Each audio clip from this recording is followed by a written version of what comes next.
The youth is the hope of our future. He who does not know how to look back at where he came from will never get to his destination. To foretell the destiny of a nation, it is necessary to open the book that tells of her past.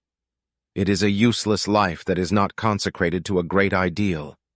The glory of saving a country is not for him who has contributed to its ruin. I have always loved my poor country, and I am sure I shall love her to the last moment, even though unjustly treated. He who does not love his own language is worse than an animal and smelly fish. The happiness of one's own heart alone cannot satisfy the soul. One must try to include, as necessary to one's own happiness, the happiness of others. A man who does not love his own language is worse than a brute and smelly fish.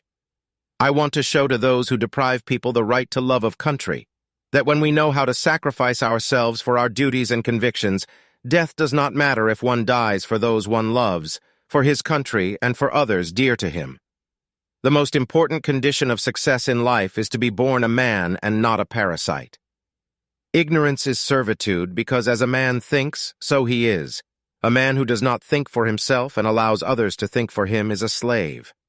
One only dies once, and if one does not die well, a good opportunity is lost and will not present itself again. The tyrant will fall if only one person refuses to take part in the tyranny. Without freedom, no one truly possesses dignity. The world of men is made of hopes and illusions, and it takes all of that to rule a nation.